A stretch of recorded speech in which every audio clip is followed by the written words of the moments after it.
오늘의 복음 말씀은 예수님이 한 간질병자 소년을 고친 치유기적 이야기입니다. 한 아이가 간질을 앓고 있었는데 발작을 하면 말을 하지도 못하고 듣지도 못했습니다. 그리고 불이나 물을 보면 발작하는 경우가 많았습니다. 당대의 사람들은 귀신이 붙어서 간질 따위의 고약한 병이 걸린다고 여겼기에 이 치유 기적 이야기는 귀신을 쫓아내는 구마기적 이야기의 성격을 띠고 있습니다. 저는 오늘 이 이야기를 제자들에게 초점을 맞추어서 여러분들과 함께 살펴보고자 합니다. 마가복음 6장 7절로 13절을 보면요, 예수님이 12제자를 파송한 이야기가 나옵니다. 거기 보면 예수님은 12제자를 불러서 악한 귀신을 억누르는 권능을 주시고 둘씩 짝지어 보내셨습니다. 보냄받은 제자들은 나가서 사람들에게 회개하라고 선포하고 또 많은 귀신을 쫓아냈고 또 수많은 병자에게 기름을 발라서 병을 고쳐주었습니다. 제자들이 자신들이 그런 일을 할 수 있다는 것을 아마 굉장히 신기하고 희한하게 생각했을 것입니다. 성경에는 자세히 기록되어 있지 않지만 제자들은 예수님께로 돌아와서 서로들 자기 자랑을 하면서 자신들의 치유 무용담을 늘어놓았을 것입니다. 예수님, 제가 명하니까 귀신이 그 사람에게서 나갔습니다. 병자들에게 한마디를 하니까 병자들이 벌떡 일어났습니다. 참 신기했습니다. 서로 나는 이런 병자를 고쳤다느니, 나는 나병 환자를 깨끗하게 했다느니, 나는 이런 귀신을 쫓아냈다느니 하면서 앞다투어 한마디씩 자랑을 늘어놓았을 것입니다. 남자들이 모여서 군대 얘기를 하면 그 무용담이 끝없이 이어지는데요, 아마 12제자들의 치유 무용담도 끝없이 이어졌을 것입니다. 그런데 제자들이 병을 고치고 귀신을 내쫓는 일은 어떻게 해서 이루어진 걸까요? 세 가지 이유를 들 수 있다고 생각합니다. 첫 번째는 주님께서 가라고 하셨습니다. 가서 귀신을 쫓아내고 복음을 전파하라고 예수님이 말씀하셨기 때문에 이루어진 일이었습니다.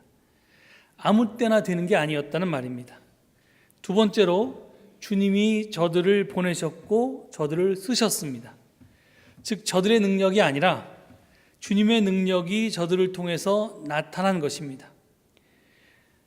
제자들은 단지 심부름을 한 것뿐입니다.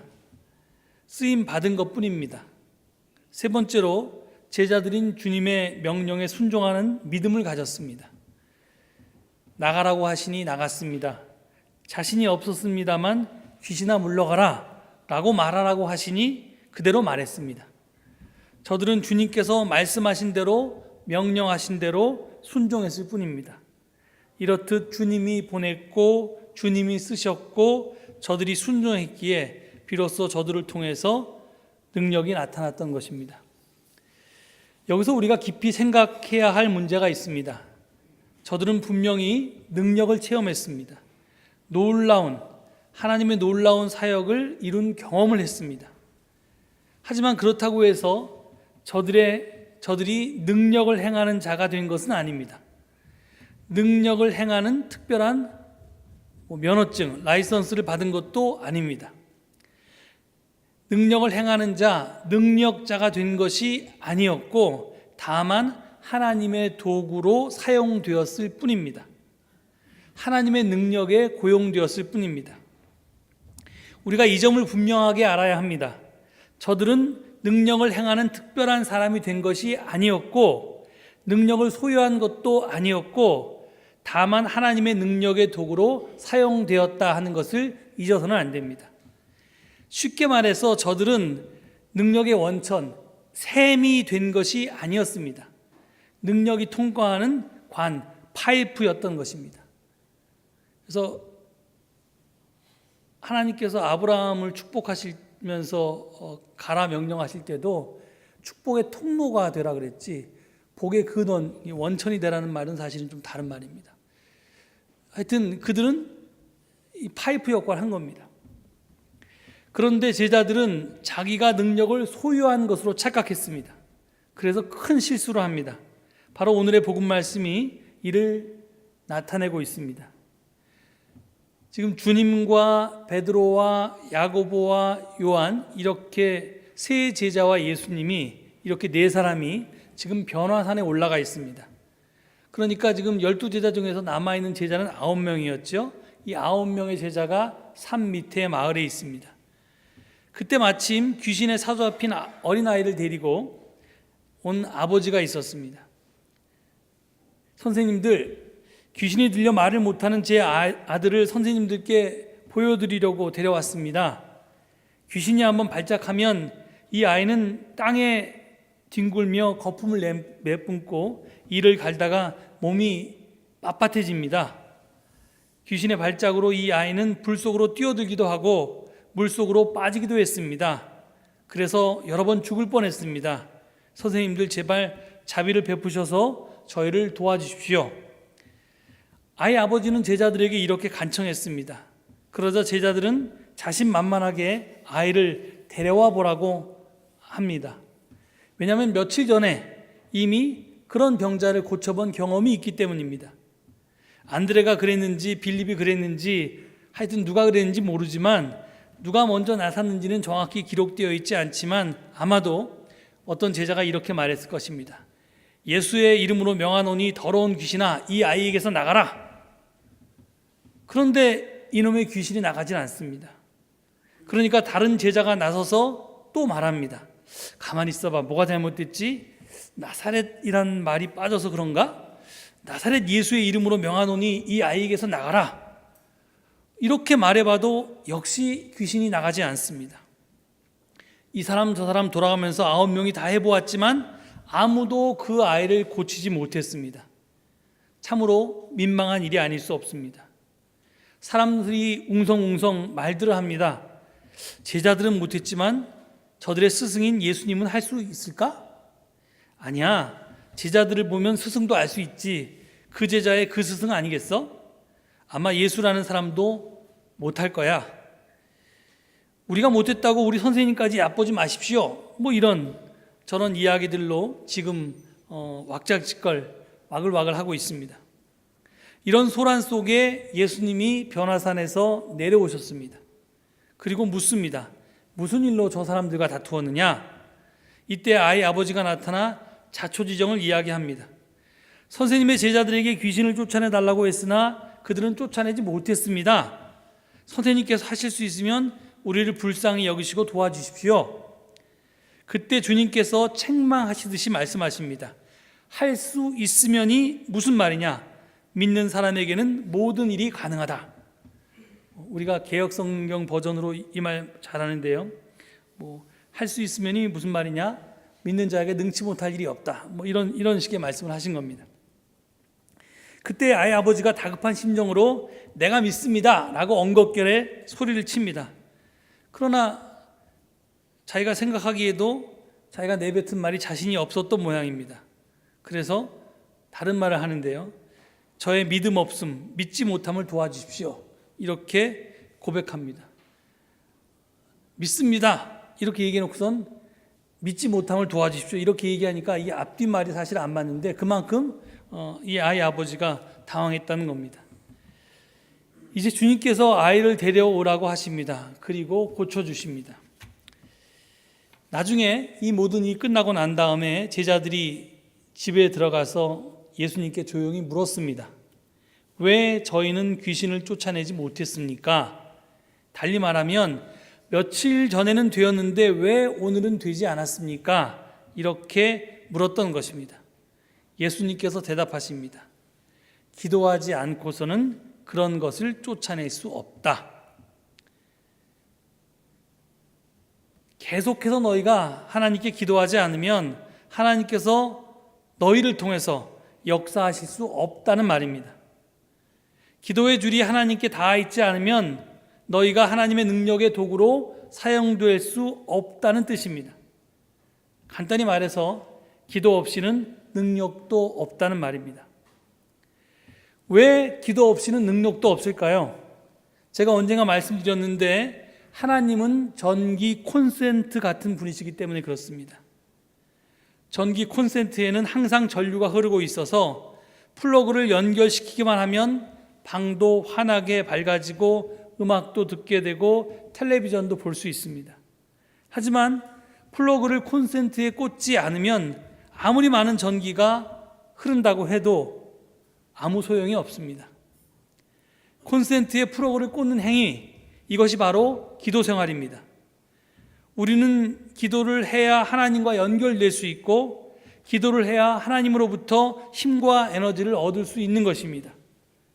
그래서 기도가 없으면 능력도 없다는 것입니다.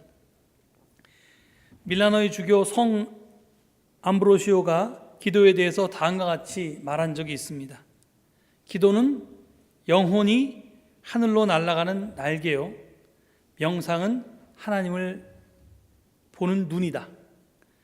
또 기도는 멀리 계신 하나님을 이 땅으로 내려오게 할 수 있는 유일한 방법이며 우리에게 있는 매우 적고 한정된 능력을 하나님의 크고 무한대한 능력과 연결시키는 역할을 하며 위대한 힘을 발휘할 수 있게도 한다. 이렇게 얘기했습니다. 제가 지금 방금 전에 설명한 것처럼 하나님은 전기 콘센트 같은 분이어서 우리가 기도로 그 하나님과 연결되어야지만 하나님의 능력이 우리에게 나타나거나 우리를 통해서 나타나거나 한다는 말입니다. 이런 이유로 예수님도 바쁜 사역 일정 가운데서 일부러 시간을 쪼개서 한적한 곳으로 물러가서 기도하셨던 것입니다. 예수님은 병자도 고쳐야 되고 말씀도 선포해야 되고 할 일이 너무너무 많아서 바빠서 기도를 못 하신 것이 아니라, 또는 그 바쁘다는 핑계로 기도를 안 하신 것이 아니라 바쁘기 때문에 오히려 더 기도하셨습니다. 왜냐하면 하나님의 일을 하느라고 바쁘기 때문에 하나님의 일을 계속하려면 내가 하나님의 능력의 원천인, 내 능력의 원천인 하나님과 연결되어 있어야 되는데 기도를 하지 않으면 능력과 단절되기 때문에 내가 당신 사역을 예수님께서 계속 할 수가 없어서 그 바쁜 일을 감당하기 위해서 기도하실 수밖에 없다는 겁니다. 하나님과 연결되는 기도의 끈을 놓지 않으신 이유가 바로 그것입니다. 그래서 그 성경은 예수님이 그렇게 많은 일을 하는 가운데서 꼭 새벽에 시간을 내서 따로 한적한 곳에서 기도를 하셨다라고 이렇게 증언하고 있습니다. 이렇듯 예수님도 기도를 하셨는데 우리가 어찌 기도하지 않을 수가 있겠습니까? 기도하지 않고서 어찌 하나님의 크신 권능이 나한테 임하기를 기대할 수 있겠습니까? 기도하지 않고서 어찌 나와 내 가족에게 기적이 일어나기를 바랄 수가 있겠습니까? 그러니 우리는 기도를 해야 합니다. 기도 생활은 선택이 아니라 필수입니다. 우리가 밥을 먹지 않으면 육적인 생명을 유지할 수 없는 것처럼 기도를 하지 않으면 영적인 생명을 유지할 수 없기 때문에 기도를 해야 하는 것입니다. 그런데 일부 그리스도인들 가운데, 특히 우리 진보적인 그리스도인들 가운데 이 기도를 기복과 착각해서 기도 생활을 기피하거나 기도 생활에 게으른 그런 분들이 많습니다. 오해하지 마시기 바랍니다. 기도와 기복은 다릅니다. 기도와 기복은 모두 절대자에게, 하나님에게 비는 것을 뜻하지만 기도는 기복보다 훨씬 더 큰 개념입니다. 굳이 설명하자면 수많은 기도 중에 하나, 청원 기도만이 기복에 해당된다고 할 수 있을 것입니다. 하지만 기도에는 청원 기도 말고도 많은 종류의 기도가 있습니다. 그리고 이 청원 기도라고 하는 것, 하나님께 복을 빌거나 또 우리의 이런저런 바람을 들어주십사고 기도하는 것이 결코 나쁜가, 기복이 나쁜가, 이것이 저급한 신앙인가? 결코 그것이 아닙니다.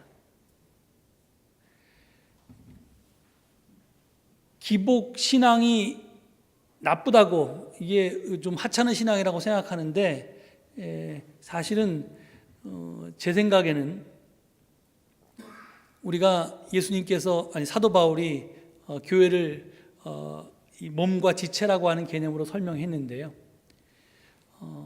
이 몸에 달려있는 많은 지체가 각각 모양도 다르고 역할도 다르듯이 우리가 신앙생활을 하는데, 특히 기도 생활을 하는데 여러 가지 기능을 하는 각각 다른 모양의 또 다른 기능의 기도가 있는데, 그 청원 기도는 그 여러 가지 중에 내가 하나님께 이런저런 나의 소원을, 바람을 들어주십사고 그렇게 기도하는 역할을 하는 거지, 그 기도는 저급하고 또 그렇지 않은 다른 기도는 고급하다, 이렇게 얘기하는 것은 잘못된 생각이라고 저는 생각합니다. 발이 손보다 또는 눈보다 더 저급할 수 없는 것처럼 청원 기도도 그냥 기도입니다. 더구나 우리가 청원 기도를 드린다고 하는 것은 하나님, 저에게 이런저런 문제가 있으니 저의 이 문제를 해결해 주세요, 이렇게 기도를 드린다고 하는 것은 적어도 나보다 더 능력 있는 절대자의 존재를 확신할 때 가능한 것입니다. 내가 하나님이 존재한다고 생각하지 않는다면 기도할 수가 없습니다. 도움을 바랄 수가 없습니다. 당연히 나보다 더 힘센, 능력 있는, 내 모든 문제를 나보다 더 잘하시고 내 모든 문제를 해결할 수 있으신 분이 존재한다는 사실을 우리가 실존적으로 고백할 때 기도라고 하는 것이 가능합니다. 따라서 청원 기도를 드리지 않는 것은요, 절대자의 존재 자체를 부정하거나 의심하는 행위의 다름 아닙니다. 그래서 우리가 건강해지려고 다이어트를 하는데, 다이어트를 좀 심하게 해가지고 식음을 전폐하면 죽습니다. 그렇게 죽는 것보다는요, 차라리 다이어트를 안 하고 먹어도 생명을 유지하는 것이 더 낫습니다. 만약에 내가 살아있으면 언젠가는 제대로 다이어트를 해서 건강해질 수 있는 기회가 있기 때문입니다. 마찬가지로 청원 기도가 저급한 기도라고 하면서 기도 생활을 안 하는 것은 영적인 식음 전폐와도 같습니다. 그러면 믿음이 죽습니다. 하나님과의 관계가 끊어집니다. 분명히 말씀드립니다. 기도 생활을 하면서 청원 기도만 드리는 것이 문제지 청원 기도 자체가 문제가 아닙니다. 그러니 다른 기도 방법을 모른다면 청원 기도라도 열심히 드리시면서 영적인 생명과 신앙을 유지하시길 바랍니다. 그러면 언젠가 영적 건강에 큰 도움이 되는 다른 기도들도 드리게 될 날이 올 것입니다. 부끄러운 고백인데요, 제가 신학생 때 우리가 노회 앞두고 고시부라고 하는 것이 모여서 고시부 목사님들이 목사 후보생들을 만나서 면담을 합니다. 제가 그때 굉장히 건방졌을 때였는데 고시부 목사님들이 신학생들을 모아놓고 이렇게 물으셨어요. 제가 그 목사님이 누군지 기억도 합니다. 초동교회 신이코 목사님이셨습니다. 신이코 목사님이 기도들 열심히 하나? 이렇게 물어봤을 때 제가 삶이 곧 기도죠, 이렇게 대답했거든요. 그랬더니 신이코 목사님이 버럭 화를 내시면서 그런 말도 안 되는 소리를 한다 그러면서 저를 엄청나게 혼내셨던 기억이 있습니다. 제가 그런 건방진 대답을 한 이유는 사실은 삶이 기도라는 제목의 책이 있었기 때문에 그렇습니다. 그리고 굉장히 멋있잖아요. 삶이 곧 기도다 그런 그 말 자체도 멋있어 보여서 정말 그 시건방져서 제가 그런 말씀을 드렸는데, 삶이 기도라는 것은 기도가 하나님과의 대화고 또 하나님과의 만남이고 하기 때문에 우리가 일상생활 속에서 늘 하나님과 대화하고 하나님의 임재를 체험하고 하나님께서 우리와 함께 하심을 한시라도, 기도하는 시간뿐만 아니라 깨어있는 24시간, 아니 자고 있는 그 시간까지도 숨쉬는 모든 시간이 기도해야 된다, 그런 말씀입니다. 그런 거지 이게 이 기도하는 시간에만 한정하지 말고 확장하라는 거지, 이게 그냥 일상생활이 다 기도라고 건방 떨라는 말이 아니었는데, 제가 신학교 때 그런 건방진 이야기를 해서 목사님께 혼났던 기억이 납니다. 하여튼 저같이 건방진 그런 신앙인들이 없기를 바랍니다. 지난 여름 전교인 수양회 이후에 우리 주보에 중보기도 광고가 나가고 있습니다. 우리 교회가 도심교회고요. 그리고 근거리에 거주하는 분들이 안 계셔서 새벽 기도를 못하니까 대신에 오전 11시 같은 시간에 각자의 처소에서 잠깐이라도 짬을 내어서 함께 기도하자는 그런 취지로 이 시간을 만들었습니다. 그런데 여러분은 여기에 얼마나 동참하고 계십니까? 우리가 잘 아는 누군가 널 위하여라는 복음성가가 있습니다. 당신이 지쳐서 기도할 수 없고 뭐 이렇게 시작되는 거죠. 제가 다 부르려니까 좀 민망해서 간죽했습니다. 당신이 지쳐서 기도할 수 없고 눈물이 빗물처럼 흘러내릴 때 주님은 우리 연약함을 아시고 사랑으로 인도하시네. 누군가 널 위하여 누군가 기도하네. 내가 홀로 외로워서 마음이 무너질 때 누군가 널 위해 기도하네. 당신이 외로워 홀로 남았을 때 당신은 누구에게 위로를 얻나? 주님은 아시네. 당신의 마음을 그대 홀로 있지 못함을. 종이 그댈 위해 누군가 기도하네. 내가 홀로 외로워서 마음이 무너질 때 누군가 널 위해 기도하네. 이 가사를 머릿속으로 상상만 해도 은혜가 되지 않습니까? 꼭 필요할 때, 정말 도움이 절실할 때 기도로 응원받고 또 기도로 응원한다는 것이 얼마나 아름답고 든든한 일입니까? 여러분은 마음을 모아서 기도하면 기적이 일어난다는 것을 체험해 보셨습니까?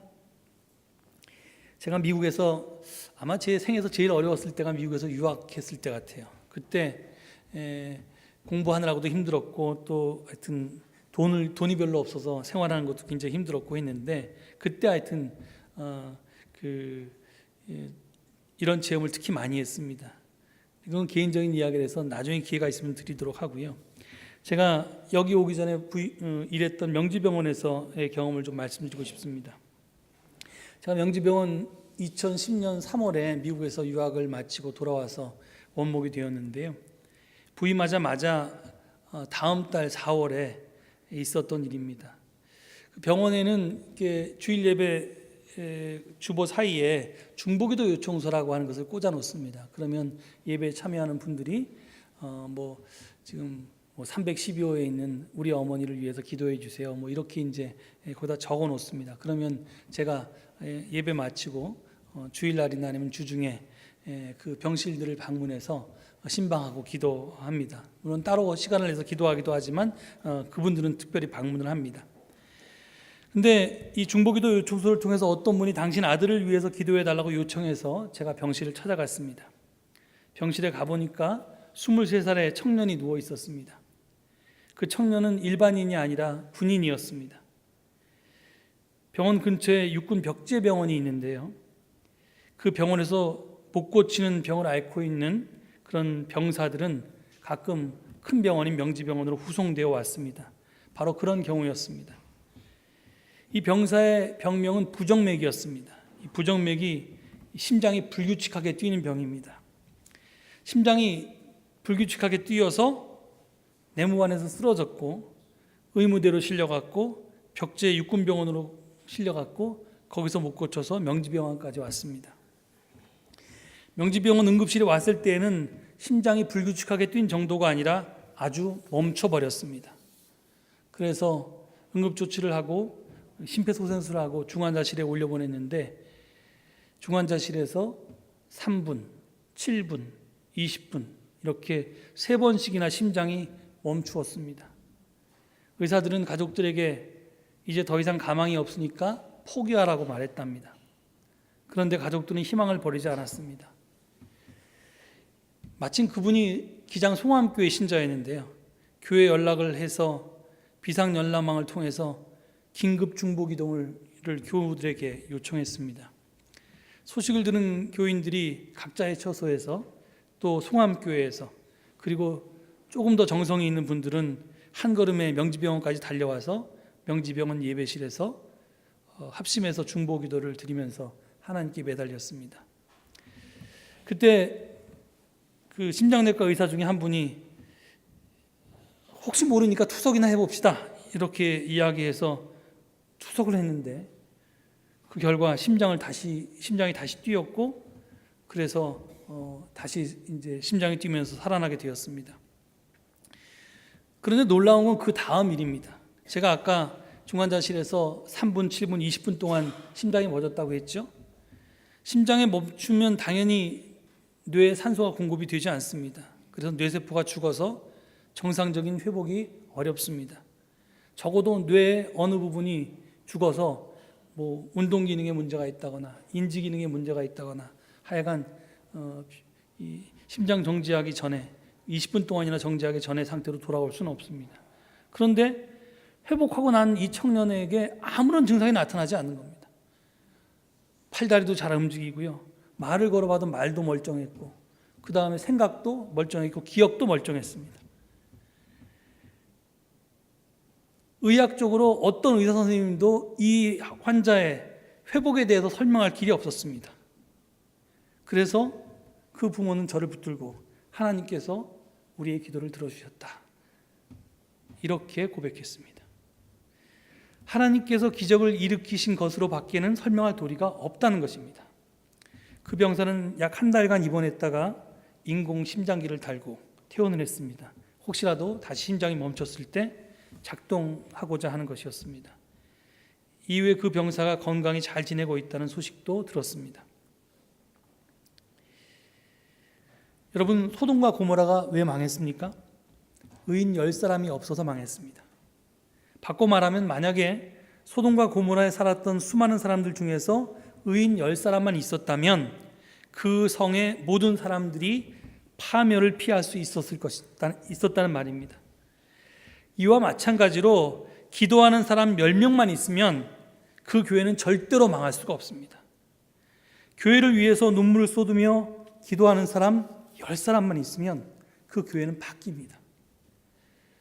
교회를 위해서, 교우들을 위해서 무릎을 꿇고 기도하는 사람 10사람만 있으면 먼저 기도하는 그 사람이 바뀌고요. 그리고 다음으로 그 사람을 통해서 교회 전체의 분위기가 바뀝니다.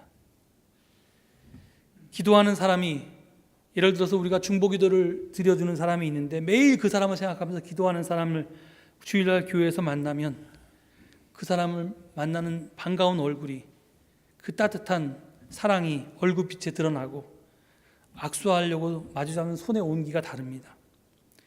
그 사람을 위해 눈물로 기도하는 사람이 당사자를 만났을 때 어찌 반갑지 않을 수가 있겠습니까? 어찌 건성으로 그 사람과 대화를 나눌 수가 있겠습니까? 이를 통해서 교회에 오는 모든 사람들이 바뀐 교회의 분위기를 피부로 느끼게 되고, 이를 통해서 그 교회 교인들 모두는 우리 가운데 하나님이 계시구나 하는 하나님의 임재와 하나님의 능력을 체험할 수 있게 됩니다. 이래서 기도하는 사람 10사람만 있으면 이게 교회의 저는 흥망의 열쇠라고 생각합니다.